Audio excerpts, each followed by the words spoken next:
আসসালামু আলাইকুম। কেউ 4-5 দিন ধরে যে ধরনের শীত পড়তেছে, আমাদের এখানে প্রায় 10 বছর ধরেও এত শীত পড়ে নাই। তবে হ্যাঁ, প্রতি বছরে যে শীতকাল আসে, তবে এবারের বছরের মতন অন্য তো প্রায় 10 বছর ধরে এত শীত পড়ে নাই।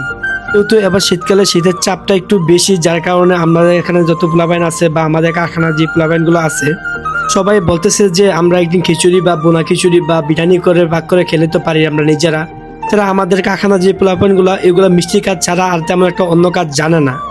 তাছাড়া আমি আগে থেকে একটু রান্নার প্রতি একটু আকর্ষণ বেশি, যার কারণে আমি রান্না করতে আগে থেকে পারি মোটামুটি।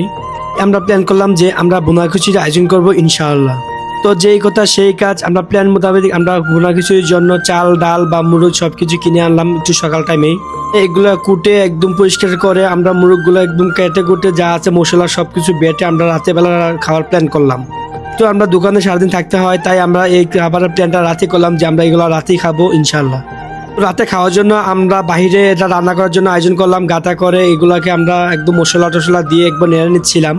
তারপর মশলাটা কষানো হয়ে গেলে আমরা টমেটো বা অন্য যে যাবতীয় যা কিছু আছে সবকিছু দিয়ে আমরা একটা রান্নার মধ্যে বসিয়ে দিলাম এই বোনা খিচুড়িটা।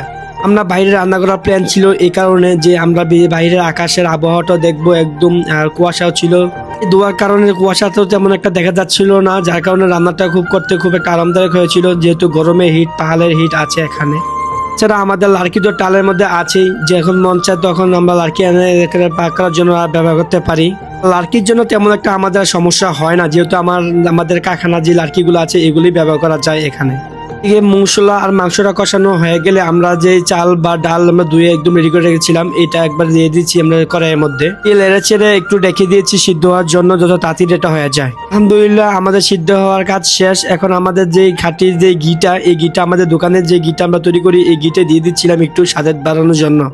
ঘিটা দেওয়ার সাথে সাথে একটু নাড়াচাড়া দিয়ে আমরা ঘিটা মিক্স করে নিয়েছিলাম, যত স্বাদটা একটু স্বাদের মানটা একটু কোয়ালিটি ভালো হয় এই জন্য।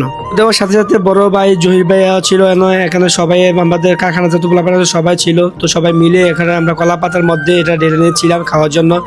একসাথে খাওয়ার মজাই আলাদা, যেহেতু এটা আমাদের কলা পাতা ডালতে হবে, তা যেহেতু বেশি ওজন হওয়ার কারণে একটু আলগিতে ডালতে কষ্ট হয়েছিল, যার কারণে আমরা প্লেট দিয়ে একটু একটু করে নিয়ে আমরা কলা পাতার যে মাঝখানে এই মাঝখানে রেখেছিলাম, যাতে কোনো অসুবিধা না হয়। তাছাড়া শসা লেবুগুলা কেটে আমাদের বড় ভাই যে জহির ভাই সবাইকে বুঝিয়ে দিচ্ছিল যত কেউ চিলাফালা না করে। শসা এমন একটা জিনিস, খিচুড়ি একটু কম পাক সমস্যা নাই, তবে শসা একটু কম হলেই সমস্যা। এছাড়া একসাথে এভাবে বসে কলা পাতার মধ্যে খাওয়া মজাটাই আলাদা। যদি আপনারা কোনো সময় খান তাহলে কলা পাতার মধ্যেই খাবেন, তাহলে এটা একটা আলাদা স্বাদ পাবেন। আমি আগে তেমন একটা খিচুড়ি পাক করি নাই, তবে আজকেই প্রথম। তবে ইনশাল্লাহ সামনের দিকে খিচুড়ি পাক করতে আর তেমন একটা সমস্যা হবে না। ইনশাল্লাহ দেখা হবে পরের ভিডিওতে। সবাই আমাদের জন্য দোয়া করবেন।